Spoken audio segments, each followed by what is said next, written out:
और ये फोन से बात कर गुंजावतं सबरिवीक्षल षण्मुखाय वन्यस्त्रजे कवलवेत्र विशालवेणुं लक्ष्मस्त्रिये मृदुपदे पशुपांगजाय। परम मंगलमय परात्पर परब्रह्म अकारण करुणा वरुणालय भक्तवान साकल करु कड़ित द्वितीय भिंदक पीताम्बरधारी श्री भगवान गया गदाधर की भूमि गया तीर्थ में आप सब विगत 7 दिवसों से गया महात्म्य को श्रवण कर रहे हैं। आज हम सब वायु पुराण अंतर्गत गया महात्म्य में 7वें अध्याय को श्रवण करेंगे। तो गुरु जी से एक संशय के निवारण हेतु भगवान श्री राम गया में आए थे तो कौन कौन से कर्मों को किए, यहाँ आकर कहाँ कहाँ पिंडदान इत्यादि किए, उसके विषय में भी पूज्य आचार्य चरण। श्री गदाधराय नमः। ओम महाविष्णवे नमः। ओम देवताभ्यः पितृभ्यश्च महायोगीभ्य एव च नमस्वधायै स्वाहायै नित्यमेव नमो नमः। पितृ गायत्री इसको कहते हैं। इसके बिना श्राद्ध में ये कितने बार भी बोलिए कमी है। हिरण्यकेशी अनेक ग्रंथों में कुछ मंत्र बोलो मत बोलो, इसको अवश्य बोलो बोलते हैं। देवताभ्यः पितृभ्यश्च महायोगीभ्यैव च नमस्वधायै स्वाहायै नित्यमेव नमो नमः। सनत कुमार श्री 7वें अध्याय में कहते हैं गत प्रेतशिलादि श्राद्ध ब्रह्मकुंड श्राद्ध आदि इत्यादि हो गया। एक पंचतीर्थी श्राद्ध है गया जी में। पंचतीर्थी श्राद्ध का बड़ा महत्व है। वो पंचतीर्थी श्राद्ध एक दिन में होना चाहिए। आदौ तु पंचतीर्थेषु चोत्तरे मानसे विधि। उत्तर में मानस तीर्थ है। प्रेतशिला से काकबली शाकशमल बलि देने के बाद में उत्तर मानस श्राद्ध कहा गया। आचम्य इत्यादि दैनंदिन क्रिया करने के पश्चात उत्तरे मानसे गच्छन् मंत्रेण स्नानमाचरेत्। मंत्रवत अगमर्षण इत्यादि स्नान करने के पश्चात उत्तरे मानसे तीर्थे करोमि स्नानमादरात्। करोमि आत्मविशुद्धये 2 पाठ हुए हैं। सूर्यलोकादि संसिद्धे, सूर्यलोक प्राप्ति के लिए पितृमुक्ति के लिए वहाँ स्नान तर्पण करके सूर्यं नत्वा अर्चयित्वा च सूर्यलोकम नयेत् पितॄन्। सूर्य को नमस्कार करना, अर्चन करना। नमो भगवते नमो भानवे भर्त्रे सोम भौमज्ञ रूपिणे जीव भार्गव सौरेय राहु केतु स्वरूपिणे। वहाँ श्राद्ध इत्यादि करके दर्शन करने के पश्चात उत्तरान् मानसात् मौनम उत्तर मानस से दक्षिण मानस आने तक मौन से आना चाहिए, बात नहीं करना। मौन का अर्थ है मौनम इत्यत्र मंत्रार्थ चिंतनम, देवता चिंतनम, देवताओं का चिंतन करते आना। वर्जे दक्षिण मानसम, दक्षिण मानस में आना। दक्षिण मानस का अर्थ है सूर्य गया नगरी का बीच में इस महान सूर्य कुंड है, उसको दक्षिण मानस बोलते हैं। दक्षिणे मानसे चैव तीर्थम तीर्थत्रयमुदाहृतम। 3 तीर्थ वहाँ, 3 ऋषि लोग वहाँ घोर तपस्या किए। 3 कुआं हैं वहाँ अंदर। 3 ऋषि, एक बीच में, एक उत्तर में, एक दक्षिण में बैठकर तपस्या करते थे। अभी भी वहाँ 3 वो पीड़ा पत्थर का बना हुआ। स्नात्वा तेषु विधानेन, विधान से स्नान करना। श्राद्धम कुर्यात पृथक पृथक। दक्षिण मानस में, उत्तर मानस में, कनकल तीर्थ में तीनों एक जगह श्राद्ध कर देते संकल्प करके। ये वायु पुराण में, अन्य पुराण में कहा गया पृथक पृथक, अलग अलग करो, एक मिलाओ मत तुम। उदीची तीर्थम इत्युक्तम तत्र उदीचाम विमुक्तिदम। उदीची तीर्थ में श्राद्ध करने से उत्तम लोक आप जाएंगे। तथो स्नात्वा, 3 स्नान होना, वहाँ स्नान करना, तर्पण करना, उदीची तीर्थ करना उत्तर में। दिवम याति, अपने शरीर दिव्य हो जाता वहाँ उत्तर में स्नान करना, तर्पण करना। मध्ये कनकलम तीर्थम त्रिषु लोकेषु विश्रुतम। कनकल तीर्थ में स्नान करने से कनकवत भाति, सोने का तरह आपका चमकेगा शरीर, पितृलोक भी चमकेंगे। वहाँ भी दक्षिण भागे च तीर्थे, दक्षिण में स्नान तीर्थ करने से उसको दक्षिण मानस बोलते हैं। दक्षिणे मानसे स्नानम करोमि आत्मविशुद्धये, सूर्यलोक प्राप्ति के लिए। ये तीनों स्नान करने से ब्रह्म हत्या आदि दोष होता है। ब्रह्म हत्या माने किसी ब्राह्मण को हनन करना ही ब्रह्म हत्या नहीं है। किसी ब्राह्मण को अवमर्यादा करना भी, किसी को निंदा करना, किसी को गाली देना, किसी का मन खिन्न हो गया, उसको ब्रह्म हत्या दोष आ जाता है। दिवाकर करोमि स्नानम दक्षिण मानसे, सूर्यम नत्वा च स्मृत्वा च सूर्यलोकम नयेत् पितॄन्। नमामि सूर्य तृप्त्यर्थम पितॄणाम तारणाय च। इतना महत्व क्यों दिया सूर्य का? यहाँ देखो 3 प्रकार का यहाँ सूर्य का आगमन हुआ। सूर्य रथ आए पूर्व द्वार से, सूर्य आए, सूर्य पद यहाँ है, यहाँ 3 सूर्य हैं। उत्तर मानस में भी वहाँ सूर्य है। इसके अलावा विरिंची नारायण वहाँ ब्राह्मणी घाट में सूर्य भगवान है, और ऊपर तो सूर्य है। इतने प्रकार का सूर्य गया नगर में विराजमान है। क्यों? इतने प्रकार का आने का कारण क्या? महाराज, जब वो भी इतने लोग श्राद्ध करने पितृलोक को आते हैं, इस श्राद्ध का जो पोस्टमैन है, ऊर्ज तत्व है, लेकर पहुंचाने वाले सूर्य ही हैं। बिना सूर्य के बिना पहुंचाएगा नहीं वहाँ। इसलिए इतने सूर्य यहाँ आना जरूरी है। 1-2 सूर्य नहीं ना, करोड़ों सूर्य है, करोड़ों चंद्र है। ये तीनों जगह श्राद्ध करने से पुत्र, पौत्र, धन, ऐश्वर्य, इतना ही नहीं, आयु। ठीक है, आयु है, क्या होगा? आरोग्यवान भी होना चाहिए। आयु लंबी है, स्वास्थ्य ठीक नहीं, आरोग्यम, ये सब रहने से अभिवृद्ध, ये वृद्धि हो जाती है। सूर्य कुंड का स्नान का, गंधक का पानी है, वहाँ स्नान करने से त्वचा रोग दूर हो जाता है, वहाँ शुद्धि, बहुत बड़ा महत्व। अनेन स्नान पूजादि कुर्या श्राद्धम, उत्तम आपको गति मिलेगा वहाँ श्राद्ध तर्पण करने। इसका नाम है मोनार्क भी बोलते हैं इसको। कृत्वा अनत्वा च मोनार्कम इमं मंत्रम उदीरयेत। यहाँ भी फल्गुतीर्थे व्रजेत तस्मात् सर्वतीर्थोत्तमोत्तमं मुक्तिर्भवति पितॄणां कर्तॄणां तारणाय च।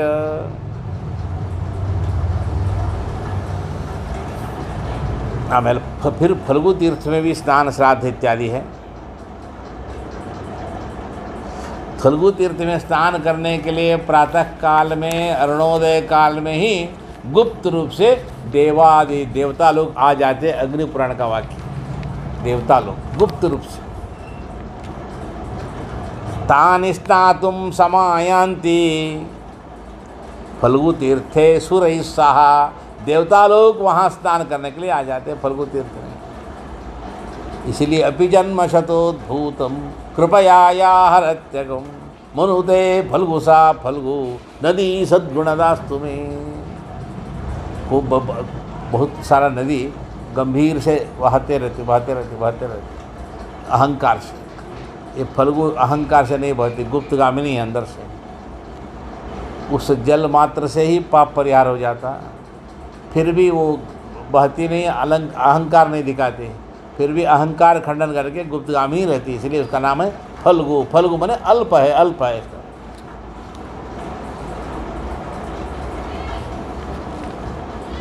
कुछ लोग कहते हैं गया नगरी में विष्णु चरण में गंगा जल मत लाओ, बहुत खंडन किया गया वीर मित्रोदेव वगैरह। गंगा जल यहाँ नहीं लाया जाता, यहाँ फल्गु जल से ही अभिषेक करना, गंगा जल से विष्णु चरण का नहीं करना है। क्यों? लिखा है गंगा विष्णु पादोदकी, गंगा विष्णु का चरण से ही निकला हुआ, उसको फिर जन्म का कान से आया, वो शंकर जी का जटा से आया, शंकर जी का जटा का निर्माल्य हो जाता, फिर उनका विष्णु का चरण में लाना अच्छा नहीं है। बहुत लोग निंदन किया, फिर भी गंगा जल ही है। फल्गु तीर्थ का यहाँ का महत्व देने के लिए फल्गु तीर्थ का वर्णन किया गया। स्वयं ही द्रव रूपेण, द्रव रूप से परमात्मा का ऐसे निकला हुआ, तस्मात् गंगा से अधिक माना गया इसको। अश्वमेध सहस्राणाम सहस्रम यः समाचरेत्, एक अश्वमेध करना मुश्किल है, 1000 अश्वमेध कहाँ से करेंगे हम, इसलिए वो फल मिलेगा फल्गु स्नान करने से। हम लोग जितने भी रोज़ फल्गु नदी आने की ज़रूरत नहीं है, आप घर में भी यहाँ नदी फल्गु जल आ जाता, जो कल से आता, चापाकल से, सभी नदी का ही जल है यहाँ। फल्गु तीर्थे नर स्नात्वा तर्पणम श्राद्धमाचरेत, सूत्र जो है उसी से करना। नमः शिवाय देवाय ईशान पुरुषाय च अघोर वामदेवाय सद्यो जाताय शंभवे। वहाँ शंकर जी है, वहाँ का स्नान दर्शन करना। स्नात्वा दृष्ट्वा देवम गदाधरम, रोज गदाधर का ध्यान करना। पंचामृत अभिषेक रोज करो, नहीं तो 1 लोटा पानी देकर उस चरण को प्रोक्षण जल मार्जन करके मस्तक रखो, रोज करना। जो श्राद्ध करने वाले जो दीक्षा व्यक्ति हैं, रोज गदाधर का दर्शन करना। आत्मानं तारेत सद्यः दश पूर्वान् दशापरान् नत्वा गदाधरम देवम मंत्रेण आनेन पूजेत, मंत्र से पूजन करना, पुरुष सूक्त से, विष्णु सूक्त से, नारायण सूक्त से गदाधर का स्तोत्र करना। ओम नमो वासुदेवाय नमः संकर्षणाय च प्रद्युम्नाय अनिरुद्धाय श्रीधराय च विष्णवे। पंचतीर्थे नर स्नात्वा ब्रह्मलोकम नयेत पितॄन्, ये पंचतीर्थ में स्नान करना। वहाँ जिह्वा लोल है, वहाँ भी करना। अमृतैः पंचभिः स्नानं पुष्प वस्त्राद्यलंकृतं न कुर्यात् यो गदापाणे तस्य श्राद्धम अपार्थकम। गदाधर भगवान को पंचामृत नहीं किया, षोडशोपचार पूजा नहीं किया, सारे श्राद्ध व्यर्थ हो जाएगा। तो इसलिए अवश्य करना, त्याग नहीं करना है। नागकूटात् गृध्रकूटात् च उत्तरमानसात्, वहाँ नागकूट से, गृध्रकूट से, उत्तरमान से, ये ही एतद् गयाशिर प्रोक्तम, इसको गयाशिर कहा गया। फल्गु तीर्थम तदुच्यते, मुंडपृष्ठ से लेकर यहाँ ये फल्गु तीर्थ है। तत्र श्राद्धादिना सर्वे पितरो मोक्षमाप्नुयुः।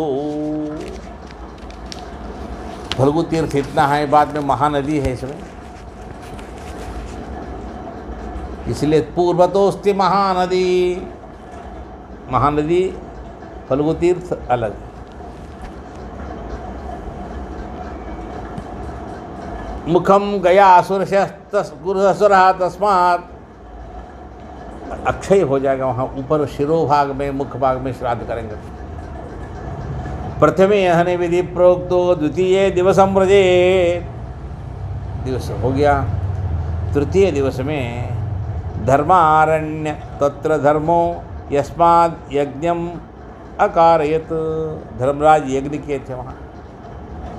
कुरुक्षेत्र में युद्ध में अनेक सुबंधु अन्य राजा महाराजा लोग को मारे थे, गुरु आचार्य लोग को, उसका दोष लग गया था। एक बार धर्मराज इंद्रप्रस्थ का राज्य होने के बाद में कृष्ण भगवान को भोजन को बुलाए। ये सब युद्ध समाप्त होने के बाद में कृष्ण बोले हम भोजन को नहीं आएंगे आपके यहाँ, आप इतने गुरु आचार्य बड़े बड़े बड़े दिग्गज लोगों को आप मार दिए, भाई चाचा को, आपको पितृदोष लग गया, ये आपके घर में हम भोजन नहीं करूँगा। जब तक गया नहीं जाओगे, श्राद्ध नहीं करोगे, पितृदोष से मुक्ति नहीं मिलेगी तुमको, हम नहीं आपके यहाँ भोजन करेंगे। कृष्ण भगवान बोले तो धर्मराज बोले ये तो उचित बात है, बहुत अच्छे बोले, कैसे करना है? गया जाओ श्राद्ध करो। धर्मराज बोले महाराज आपको आप ही आना है। तब कृष्ण को लेकर आए। एक बार जरासंध वध के लिए कृष्ण आए थे, एक बार धर्मराज लेकर आए थे यहाँ कृष्ण यज्ञ श्राद्ध में, एक बार आए थे बाणासुर के पुत्री उषा कृष्ण के पौत्र को उठाकर लेकर आए थे चित्रलेखा। उस वक़्त दादा मेरा पोता कहाँ है करके खोज कर या बाणासुर से युद्ध करने के लिए, शंकर से युद्ध करने के लिए आए थे। घोर युद्ध हुआ था, उस वक़्त वृद्ध हो गए थे कृष्ण भगवान। 3 बार इस मगध भूमंडल में कृष्ण भगवान का चरण पड़ा हुआ। इस क्षेत्र में हम लोग है, धन्य हैं हम लोग। इस तरह धर्मारण्य, धर्मराज बोले कृष्ण भगवान आप ही आइए, आप ही का छत्र छाया में इतने बड़ा घोर युद्ध हुआ, इतना बड़ा हम लोग को राज्य मिला, आप चलिए। कृष्ण भगवान को लेकर आए। कृष्ण भगवान का बहुत सुंदर मूर्ति प्रतिष्ठा किए थे। धर्मेश्वर वहाँ एक है और कृष्ण भगवान का मंदिर है कुआं के बगल में। उस बाद में उसको हट गया, बाद में दूसरा बनाया। वो वहाँ श्राद्ध किए, वहीं वो वास किए थे। धर्मराज जी जब गया श्राद्ध करने आए थे, ये नदी के उस पार सीताकुंड के ऊपर जो देवी है उसका चामुंडा बोलते हैं, धर्मराज जी प्रतिष्ठा किए थे। ये गया श्राद्ध होने के बाद में चामुंडा देवी को धर्मराज जी ने प्रतिष्ठा किए थे, उसको धर्म देवी। और वहाँ डुंगेश्वरी जो है उसका भी धर्मराज वहाँ रोज आना जाना करते थे, वहाँ उसका भी महत्व है। धर्मारण्य तत्र धर्मो यज्ञम यस्मात् यज्ञम अकारयत। बहुत घोर यज्ञ किया, श्राद्ध भी किया, शुभ कर्म यज्ञ विष्णु याग भी किया। क्यों? ये भूमि ही यज्ञ भूमि है। यहाँ साधारण नहीं, कितने ऋषि मुनि लोग तपस्या किए, कितने महान पंचाग्नि रखकर देवता लोग यज्ञ किए, साक्षात विष्णु पधारे, उसमें पवित्र धर्मशिला है, गयासुर भी वैष्णव अग्रेसर है। और उसके बाद में मतंगवाप्याम्य स्नात्वा तर्पणम श्राद्धम आचरे। मतंगवापी में श्राद्ध करना, तर्पण करना। नत्वा मतंग ऋषि वहाँ तपस्या करते थे, बहुत बड़ा पवित्र स्थल है। मतंग नमस्कार कर प्रमाणम देवता संतु लोकपालाश्च साक्षिणः मया आगत्य मतंगेस्मिन् पितॄणाम निष्कृति कृता। इस मतंग क्षेत्र में मैं आया हूँ पितरों को तारण के लिए। तत्कूपयूपयोर्मध्ये सर्वां स्थारयते पितॄं धर्म धर्मेश्वरम नत्वा महाबोधितरुं नमेत। कूपयूपयोर्मध्ये एक स्तंभ है बीच में, आजकल वहाँ बना दिया। कूपयूपयोर्मध्ये माने ब्रह्म सरोवर से लेकर वहाँ एक कूप है। कूप कहाँ है? आजकल का जो धर्मारण्य में अंदर कूप है वो कूप नहीं है, कूप बाहर है। प्रधान इधर एक द्वार है, हनुमान जी का बगल में एक द्वार है, द्वार का बाहर एक कूप है, वो मूल रहट कूप है। रहट माने एकांत, वो वहाँ उसको कूप यूपयोर मध्य, वहाँ एक वहाँ श्राद्ध इत्यादि करना, मतंगेश्वर का श्राद्ध करना, महाबोधि बोध वृक्ष में आना। बोधितरु वहाँ बुद्ध जी बैठ गए, वहाँ तपस्या किए, तब बोधितरु नहीं है, वो पहले से बोधितरु था। पहले से शंकर जी थे, पार्वती थी, अन्नपूर्णा थी, पांडव लोग थे वहाँ। इस पवित्र स्थान में वहाँ वो बुद्ध जी आकर तपस्या किए, वहाँ बोध हुआ, उनको ज्ञान हुआ, इसीलिए उसको बोधितरु बोलते हैं उसको। नमस्ते अश्वत्थराजाय ब्रह्म, वहाँ भी श्राद्ध होती है, पिंडदान बहुत लोग को हम कराए, हम भी वहाँ श्राद्ध किए। छत्र अक्षय अश्वत्थ उसके नीचे। नमस्ते अश्वत्थराजाय ब्रह्म विष्णु महेश्वरः बोधिद्रुमाय कर्तॄणां पितॄणां तारणाय च। एकादशोऽसि रुद्राणां वसूनां अष्टमो वसुः नारायणोऽसि देवानां वृक्षराजोऽसि पिप्पला। अश्वत्थरूपिणं देवं शंखचक्र गदाधरं नमामि पुंडरीकाक्षं शंखरूपधरं हरिं। ये अस्मत्कुले मातृवंशे बांधवाः दुर्गतिम गताः, जो दुर्गति गए यहाँ श्राद्ध करने से उनको सद्गति मिलेगी। ऋणत्रयं मया दत्तम, ऋणत्रय गयाम आगत्य वृक्षराट तत्प्रसादात् महापापात् विमुक्तोहम भवार्णवात्। इस दर्शन से उस छात्र छाया में बैठकर जप करने से आपको सिद्धि होती है। तृतीय दिवस में ब्रह्म शिरस में ब्रह्म सरोवर है, वहाँ आना, ब्रह्म सरोवर में परिक्रमा करने से वाजपेय यज्ञ फल मिलता। इसलिए वामन पुराण में 8वां अध्याय में प्रहलाद जी आकर सूर्य कुंड में स्नान तर्पण किया, महानदी तर्पण किया, गदाद पानी का श्राद्ध वहाँ दर्शन किए, ब्रह्म सरोवर में श्राद्ध किया। बाद में सरयू नदी चले गए अयोध्या। ब्रह्म शिरसी स्नात्वा श्राद्धम सपिंडकम कृत्वा सर्व प्रमाणेन मंत्रेण विधिवत्सुतः स्नानं करोमि अस्मिन् ऋणत्रय मुक्तये तत्कूपयूपयोर मध्य ब्रह्मलोके न ये पितॄन्। वहाँ कूपयूपयोर मध्य ब्रह्म सरोवर है, वहाँ परिक्रमा करना। वहाँ अनेक देवता लोग आते थे, रोज ब्रह्मा जी वहाँ सभा करते थे। कल कैसे होगा, का कौन ब्राह्मण रहेंगे, कौन आचार्य जाएंगे, पंचाग्नि का यज्ञ हो रहा है, महाविष्णु याग हो रहा है, वहाँ देवता लोग आए, ब्रह्मा जी रोज वहाँ सभी वेद पुरुषों को बैठाकर वहाँ सभा होती थी। इसलिए गयायाम धर्मपृष्ठेषु सरसी, एक वाक्य मने सरोवर में सदसी सभा होती थी, वहाँ वो सभा भी कहें। सरसी भी एक श्लोक में है, अन्य पुराणों में, दूसरा पुराण में सदसी लिखा गया। सदसी मने वहाँ ब्रह्मा जी सभा करते थे। ब्रह्मणस्तथा गया शीर्षे वटे चैव पितॄणाम दत्तम अक्षयम। ब्रह्म सरोवर का बहुत बड़ा महत्व है, वहाँ कैसे भी जाना, एक परिक्रमा रोज करना चाहिए उसको। यहाँ श्राद्ध करने से यूपम प्रदक्षिणे कृत्य वाजपेय फलम लभेत। वाजपेय यज्ञ करना मामूली नहीं है। वाजपेय यज्ञ करना कितना द्रव्य चाहिए, कितना बुद्धि, इतना श्रद्धा चाहिए, नहीं हो पा रहा है। एक ये ब्रह्म सरोवर में एक परिक्रमा करो, वाजपेय यज्ञ फल मिल जाएगा। किसी बाहर वाले को नहीं मिले, क्या करना, शंख का पानी, शंख भगवान को भ्रमण करके शंखस्थ जल जो है मस्तक में छिड़कने से वाजपेय यज्ञ फल मिल जाता है। ये भी एक उपाय है। ब्रह्मांडम जन्मस्कृत्य ब्रह्मलोकम नयेति, वहाँ ब्रह्मा जी हैं। नमो ब्रह्मणाजाय जगत जन्माधिकारिणे भक्तानां च पितॄणां च तारणाय नमो नमः। वहाँ एक इसमें लिखा है गो प्रचार वहाँ है। बहुत जंगल था, आजकल ग्वाला लोग बैठ गए, एक से एक आम का बगीचा था वहाँ, बस इतना ही। वहाँ आम्र वृक्ष है, आम्र वृक्ष नीचे एक पानी सिंचन करने से पितरों को मुक्ति हो जाती है।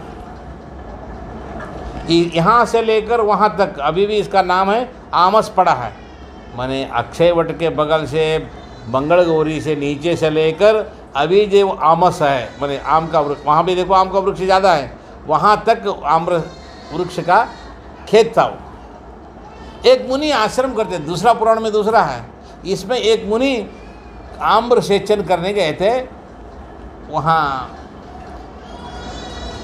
उस वक़्त पितरों को भी नाम लिए, पितृ भी तृप्त हो गए, आम्र वृक्ष भी तृप्त हो गया। ये दूसरा जगह एक है, एवं ऋषि वैशाख महीना में फल्गु का जल निकाल के मिट्टी का गगरा में भर के लाए। जाते वक़्त एक उनका पिताजी का श्राद्ध था, उस दिन आश्रम में जाना, बीच में आम का पेड़ बहुत सारा, उस आम का पेड़ का एक भाग से उनका गगरा में ठोकर लग गया, गगरा का पानी गिर गया। तुरंत अपसव्य किए, आम्रश्च तप्ताः पितरश्च तृप्ताः एका क्रिया व्यर्थकरी प्रसिद्धा। तुरंत अपसव्य किए, वो गगरे से पानी चूर आता, संतुष्ट होकर दक्षिण मुख होकर हाथ जोड़े, आम्र वृक्ष को भी पानी वैशाख महीना में दान कर रहा हूँ। पितरश्च तृप्ता, अब नहीं जा सकते हम, मेरा पितरों का भी नाम इसी में ले लूँगा, पितरों भी तृप्त हो जाए। एका क्रिया व्यर्थ करी प्रसिद्धा, एक कार्य दो हो जाते हैं। इसलिए आम्रसेचका, इसका अर्थ ये है आम्रसेचका, गया श्राद्ध करने जो भी आएंगे एक वृक्ष का आरोपण करो, वृक्ष को रखो, भविष्य में वातावरण शुद्धि के लिए सब कहा गया, और कुछ नहीं। विष्णु रूपम प्रसिंचामि पितॄणां मुक्ति हेतवे एको मुनिः कुंभकृशाग्रहस्ता आम्रस्य मूले सलिलं ददानः आम्रश्च तृप्ताः पितरश्च तप्ताः तृप्ता आम्रश्च तप्ता पितरश्च तृप्ता एकाग्रे व्यर्थकरे प्रसिद्ध। ततो यमवलिं क्षिप्त्वा, यमराज को बलि देना है। यमराज धर्मराजो निश्चलार्थम व्यवस्थितो ताभ्याम बलिम प्रदास्यामि पितॄणां मुक्ति हेतवे। ततः श्वान बलिम, यमराज को देने के बाद में पुनः कुत्ता को बलि देना। श्वानौ द्वौ श्याम शबलौ वैवस्वत कुलोद्भवौ ताभ्याम बलिम प्रदास्यामि रक्षेताम पति सर्वदा। ततः काकबलिम क्षिप्त्वा, कौवा को बलि देना।